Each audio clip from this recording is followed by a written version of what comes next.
Alors Stéphane, on va parler de Mahmoud Abbas à Bruxelles, de Reuven Rivlin qui était aussi de passage à Bruxelles. On reviendra avec vous sur le Grovonius Gate, l'affaire Gwenaël Grovonius, cette députée fédérale qui a posé une question qui posait problème à la Chambre. Et enfin, on parlera d'une grosse manœuvre militaire qui se passe près de chez vous. Mais Stéphane, on va bien évidemment commencer avec le Brexit. Vous avez suivi l'information depuis Israël, j'en suis certain. C'est l'information du jour. La Grande-Bretagne, le Royaume-Uni, va sortir de l'Union européenne. Alors Stéphane, on peut commencer peut-être avec une petite touche d'humour et dire qu'il y a une place dans l'Union européenne qui se libère peut-être pour les Israéliens. On sait tous que ça n'arrivera pas, mais Israël est plutôt en bonne relation avec l'Union européenne, en tout cas d'un point de vue technique, législatif. Est-ce que la sortie du Royaume-Uni de l'Union européenne, ça pourrait changer quelque chose au niveau des accords qu'a Israël avec l'Union européenne ou le Royaume-Uni ? Oui, bien sûr. Je pense d'abord qu'on a suffisamment de problèmes sans vouloir entrer dans l'Union européenne. Oui, ça change beaucoup de choses, comme pour beaucoup de pays. En fait, une des visées des Britanniques en sortant de l'Europe, c'est de pouvoir négocier des accords massifs, non pas en tant qu'Europe, mais en tant que Grande-Bretagne, notamment avec l'Inde, la Chine, l'Amérique, ce qu'ils ne peuvent pas faire jusqu'à maintenant. Jusqu'à maintenant, tout ce qui est accord économique, c'est donc Bruxelles qui les négociait, et certains en Angleterre voient l'intérêt national à s'éloigner de l'Europe, mais aussi à s'approcher, à contracter ce genre d'accords, notamment des accords de libre-échange, etc. Pour Israël, c'est un gros coup, un gros mauvais coup, je pense, parce que on avait 5 milliards et demi d'échanges en gros en euros avec le Royaume-Uni, et puis c'est des échanges qui allaient grandissant, plusieurs dizaines de pourcents de plus ces dernières années, notamment depuis 2014, et 300 entreprises israéliennes tout de même qui sont installées au Royaume-Uni et qui fonctionnent sous le parapluie des accords passés entre Israël et l'Union européenne. Hors plaisanterie, l'accord qui est négocié, qui existe entre Jérusalem et l'Union européenne, prévoit que les relations sont exactement celles que l'Union européenne aurait avec un pays membre, à part sur le plan politique.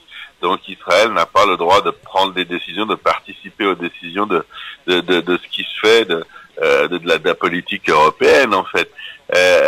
Maintenant, il va falloir, comme dans bien d'autres domaines, tout renégocier, c'est-à-dire qu'en principe, demain matin, les biens qu'on va vendre, et on en vend beaucoup, donc au Royaume-Uni, vont être taxés, et ce qui va nous être vendu de l'Angleterre va être taxé. Ça touche également la défense, la sécurité. On achète beaucoup de matériel britannique et on vend beaucoup de matériel militaire aux Anglais, aux entreprises du Royaume-Uni. Et ça risque de nous embêter. On trouvera un modus vivendi, mais ce qui nous embête encore plus, c'est que la Grande-Bretagne va avoir des dizaines, j'exagère par le bas, des dizaines d'accords à renégocier, notamment avec les pays de l'Union européenne, et puis les pays qui ont quand même un plus petit volume, c'est notre cas en Israël, de commerce avec eux, devront un petit peu attendre, et ça va poser un grand nombre de problèmes chez vous aussi, c'est-à-dire qu'il y a 1000 appartements qui vont se libérer à Bruxelles, vous qui vous plaignez toujours du manque d'appartements libres. Je crois qu'il y a 1000 fonctionnaires britanniques qui habitent Bruxelles, et ils vont s'en aller. Ça va faire de l'air, et puis ça va aussi faire des manques à gagner pour l'industrie, même au petit niveau local. 1000 fonctionnaires, c'est 1000 familles. C'est en gros 5-6 000 personnes avec des revenus élevés qui fréquentent les restaurants, les clubs et l'activité globale de la région bruxelloise. Oui, après Stéphane, peut-être que ces parlementaires seront remplacés. Je ne sais pas encore comment ça va se passer dans les accords. Justement, vous disiez que ça y est, c'est pour demain les taxes au niveau de l'exportation, de l'importation avec le Royaume-Uni. Si j'ai bien compris, ce sera pas avant 2 ans quoi qu'il arrive, parce que le Royaume-Uni gardera l'accès au marché ouvert et durant ces 2 années, les négociations vont commencer. Alors Stéphane, il y a des informations qui sont tombées depuis qu'on a commencé cet entretien justement concernant le Brexit. J'avais déjà annoncé aux auditeurs juste avant de vous prendre en ligne que des agences de notation disaient déjà que le Royaume-Uni pourrait perdre sa note de triple A. Autre information, celle-là elle n'est pas très surprenante, c'est Geert Wilders pour les Pays-Bas et Marine Le Pen pour la France, 2 europhobes d'extrême droite qui veulent le même référendum pour leur pays, respectivement donc le Pays-Bas et la France. Ils veulent aussi que leurs citoyens aient le droit de dire s'ils veulent ou non rester dans l'Union européenne. Ça risque de faire bien évidemment jurisprudence. On a eu aussi des réactions en Irlande du Nord où on parle maintenant de réunification des 2 Irlandes parce que ce qui pose problème notamment, c'est le fait que le Royaume-Uni, qui comprend également l'Irlande et l'Écosse, ont eux fait des référendums pour rester dans l'Union européenne.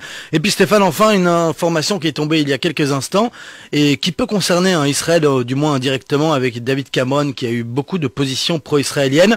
On l'annonçait partant en cas du leave au Brexit. Finalement, il est annoncé restant au niveau du poste de Premier ministre. Donc voilà, on va continuer à suivre la situation toute la matinée.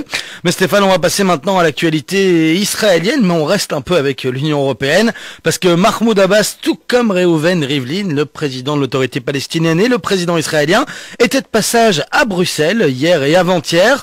Alors on va tout d'abord revenir, Stéphane, si vous le voulez bien, sur une déclaration de Mahmoud Abbas qui a fait réagir pas mal en Belgique, mais aussi en Israël. On a vu les réactions de Danny Dallon ce matin. Alors tout d'abord, c'est Mahmoud Abbas qui déclare en gros que si la colonisation israélienne s'arrête, si l'occupation s'arrête, ce sera la fin du terrorisme mondial. Alors Stéphane, est-ce que c'est pas une manière d'assumer que le terrorisme mondial du coup vient du problème palestinien?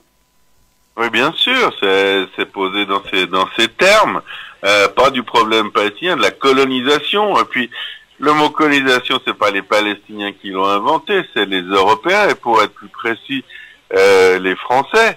Le mot n'existe pas en anglais. Par exemple, on va évoquer le terme de settlement.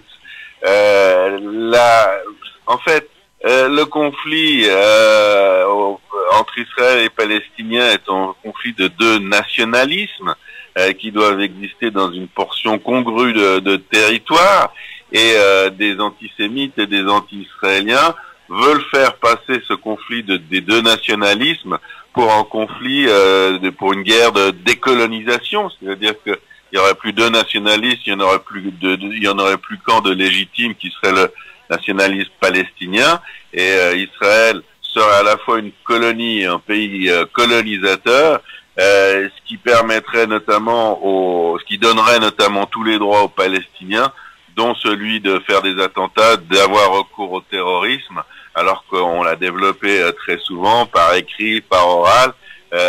Les implantations ne sont pas des colonies. On peut être défavorable aux implantations. Imaginez que les implantations n'amènent pas grand-chose à la politique nationale et internationale israélienne, sans pour cela passer par le travers qui change tous les éléments de l'analyse du conflit et parler d'un pays colonial.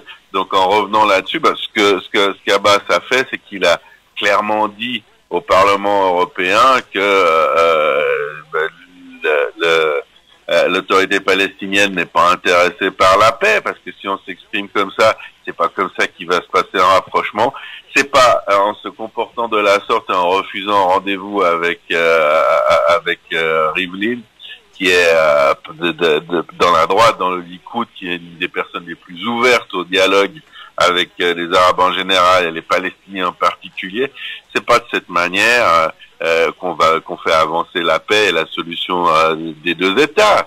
C'est un discours guerrier. D'ailleurs, je crois que certains députés belges n'ont pas attendu les conseils de la MENA et de Radio Judaïka pour rebondir sur ce discours et pour le caractériser comme il se doit. Donc, pour le moment, il n'y a pas de partenaire. Et je dirais une autre chose, il y a une sorte d'érosion dans que Abbas et les dirigeants de l'autorité palestinienne ne saisissent pas, peut-être pas au niveau de la rue, avec une forte poussée de l'antisémitisme, antisionisme dans la rue, ni au niveau de Gwenaël Grosvenu, mais au niveau des grands gouvernements, des décideurs.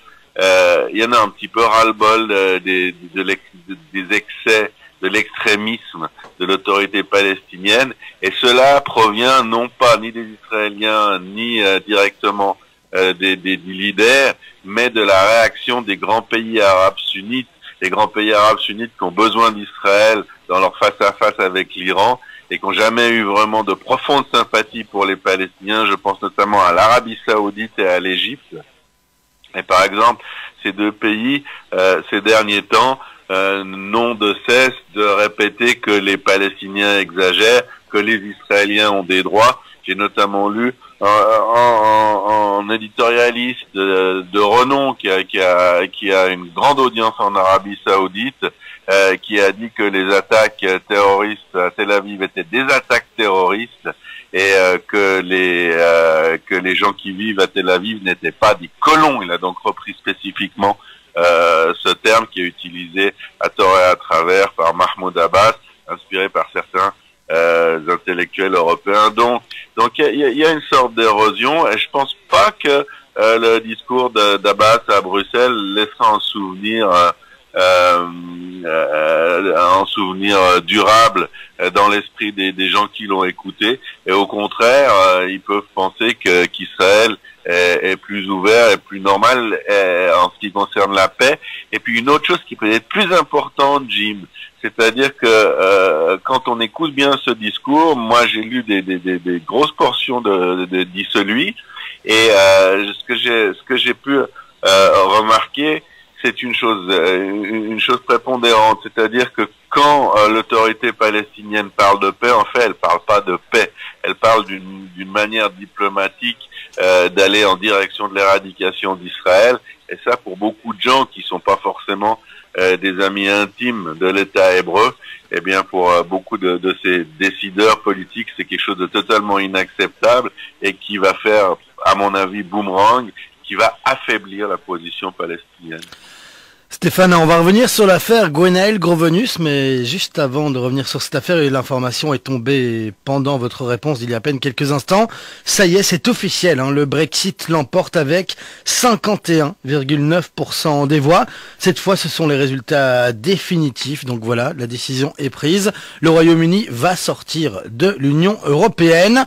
Stéphane, on va parler maintenant de la Belgique. Vous parliez de l'autorité palestinienne, on va parler d'une de ses plus ferventes supportrices, qui malheureusement, vu ses méthodes, ne sert pas vraiment la cause palestinienne. Il s'agit donc de Gwenaël Grosvenus. Alors, chers auditeurs, vous en avez peut-être déjà marre si vous nous suivez tous les jours, mais pour ceux qui n'ont pas encore suivi cette affaire, je vais vite rappeler les faits.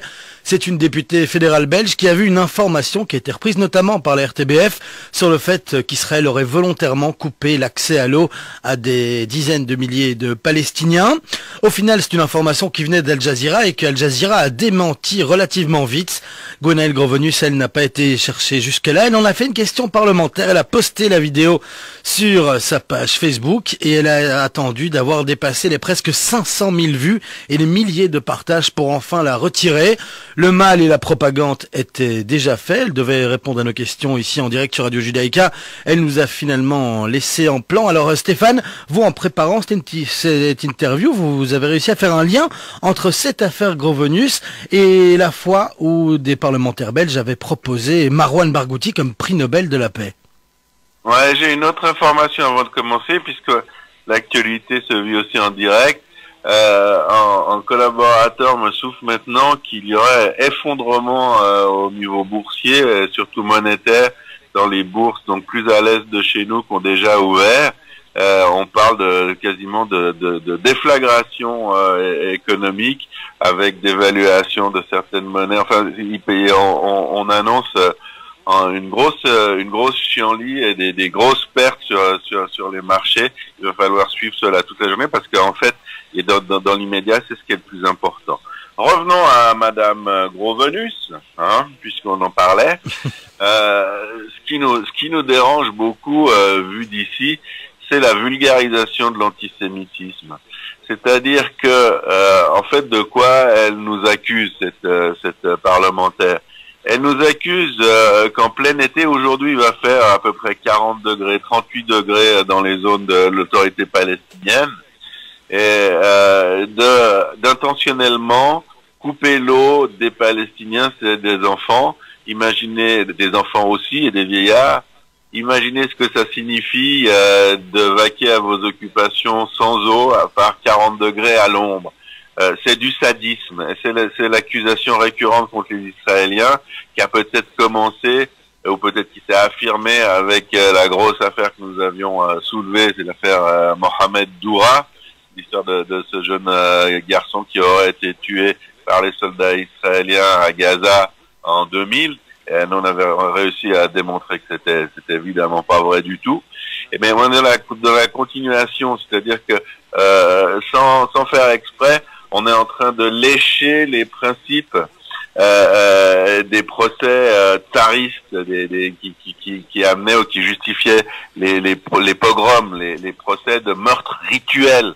Et c'est pas ce que Gwenaëlle Gros-Venus a fait, c'est pas une critique de la politique israélienne comme elle aimerait le penser ou comme d'autres anti-israéliens l'affirment. C'est pas une critique, c'est une manière de déclarer que les Israéliens sont des monstres. Il faut être, c'est pas une mesure politique qu'elle a dénoncée, c'est une mesure monstrueuse, une mesure de sadisme parfait. On revient à ce qu'Edgar Morin avait dit sur Israël, qui serait un pays qui prendrait plaisir à maltraiter ses voisins, plaisir à maltraiter ses voisins. C'est du très lourd comme accusation. Et puis, ce qu'il y a de pire, c'est que cette accusation était totalement infondée, puisque même Al Jazeera, qui n'est pas exactement un média ami, a dit que c'était une fausse information. Simplement, un tuyau mal entretenu avait explosé, et puis à la place de parler de tuyau mal entretenu qui a explosé, eh bien, cette Madame Gros-Venus nous a transformés en monstres. Et c'est ça qu'il y a de monstrueux. Et la suite aussi dans cette vulgarisation. Aujourd'hui, l'antisémitisme a retrouvé son droit de cité. C'est-à-dire qu'il est redevenu normal d'être antisémite. C'est pas grave. Ok? Elle a fait quelque chose. Elle nous a définis comme des monstres, comme des gens qui détestent l'humanité, qui détestent surtout les Arabes, mais pas seulement les Arabes. Si on est sadique envers tout le monde. Donc, il y avait évidemment, on n'est pas loin du tout de l'accusation des tsaristes, la police tsariste, qui était qu'on préparait les matzahs pour Pessah avec le sang des bébés chrétiens. Eh ben là, on est en train de les assoiffer. C'est pas très différent. Manque de réaction. C'est-à-dire que on pourrait imaginer un tollé de la part des gens qui comprennent que c'est très grave. Et puis, pas de nécessité de s'expliquer, Jim. C'est-à-dire qu'elle n'est pas revenue sur ses dires, elle a bifurqué sur des articles de la presse israélienne qui parlent pas du tout de ça, mais qui parlent de la problématique de l'eau. Évidemment qu'il y a une problématique de l'eau, on est dans un climat désertique, il n'y a pas assez d'eau pour tout le monde, mais elle évite le vrai débat, bien entendu. Le vrai débat, c'est que les municipalités palestiniennes de la région, de l'autorité palestinienne, de même que dans la plupart des pays arabes avoisinants, ne s'occupent pas de gérer leur tuyauterie d'eau potable. C'est un gros investissement, c'est une nécessité pour toutes les villes. C'est-à-dire que, on va pas entrer dans les détails parce que ça nous prendrait 2 heures, mais chaque municipalité gère son système de distribution d'eau douce. Chaque municipalité perd en certains volumes d'eau douce dans la distribution. Il y a des trous, il y a de l'eau qui part, on en perd. Toutes les villes, même les mieux organisées, en perdent. Et ce qu'Israël demande à l'autorité palestinienne depuis 20 ans, c'est de réparer les systèmes municipaux de distribution, parce qu'il nous intéresse certainement pas, c'est de livrer de grosses quantités d'eau qui vont se perdre quelque part dans le désert. Donc on a cette exigence l'autorité palestinienne reçoit suffisamment d'aide internationale, notamment de l'Union européenne, pour faire en sorte de diminuer la perte d'eau potable. Mais évidemment que il n'y a pas d'intérêt immédiat pour les Palestiniens, c'est-à-dire qu'ils savent que dans la situation politique dans laquelle nous nous trouvons, Israël va être obligé et est obligé de livrer de l'eau potable, dont une grande partie dans certaines villes, on arrivait jusqu'à 40 ou 50% d'eau qui allait se perdre. Ça nous fait très mal au cœur, on a cette exigence, mais qui est instrumentalisée par les Palestiniens. Quand on a des gens comme Gwenaël Grovenus pour les aider à instrumentaliser cette démonisation des Israéliens, eh bien, il n'y a pas à se gêner. Mais ce qui est vraiment très grave, c'est qu'elle a même pas fait machine arrière, elle continue, et puis il n'y a pas de réaction de la classe politique. Ça démontre que les Juifs et l'antisémitisme n'intéressent pas ou très très peu les sociétés européennes.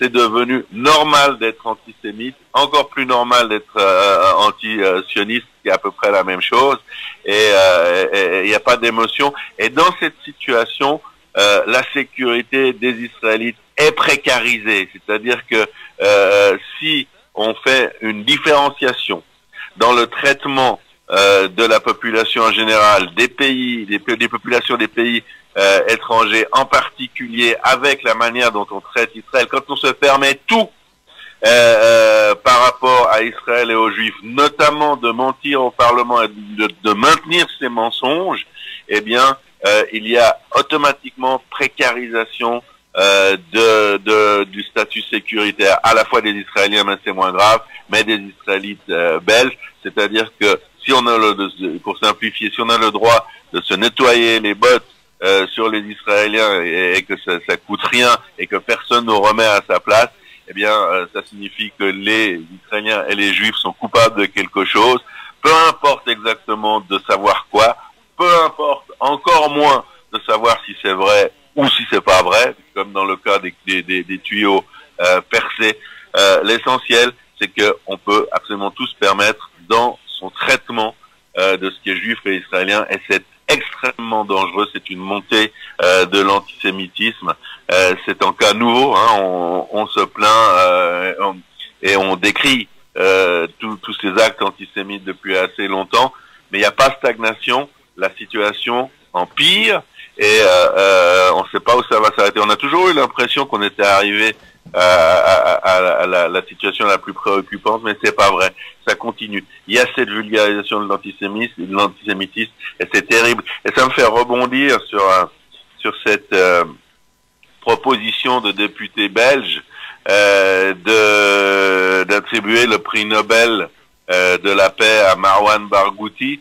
Au niveau de cette proposition de prix Nobel, il faut quand même savoir que Marwan Barghouti a préparé, ordonné et organisé l'assassinat, donc pas le meurtre, l'assassinat, c'est un meurtre avec préméditation d'une centaine d'Israéliens. Donc le simple fait de vouloir décerner le prix Nobel, en plus de la paix, à quelqu'un qui a commis ces assassinats, ça signifie intrinsèquement qu'on est favorable à ces assassinats et qu'on est favorable à tuer du juif ou de l'israélien. Il n'y a pas d'autre explication possible, et qu'on pense que de tuer des Israéliens, ça fait de vous un candidat potentiel au prix Nobel. C'est terrible. C'est exactement l'échelon supérieur dans l'antisémitisme. C'est la manière de remercier, la manière de gratifier l'assassinat de juifs et d'israéliens, et c'est d'une gravité extrême. Je pense que ces personnes n'ont pas conscience de ce qu'ils font, et s'ils en ont conscience, et si on parlait tout à l'heure de monstres, eh bien ce sont eux qui sont des monstres. Merci beaucoup Stéphane, 8h passées de 26 minutes, hein. On a fait 6 minutes de plus que d'habitude, mais voilà, nos auditeurs commencent à avoir un tout petit peu l'habitude. Merci en tout cas Stéphane d'avoir été avec nous dans ce Bruxelles, mais tu l'as. Avec mes excuses bien entendu, et on va suivre de près le Brexit, et je vous souhaite d'ici beaucoup de soleil et un très bon week-end.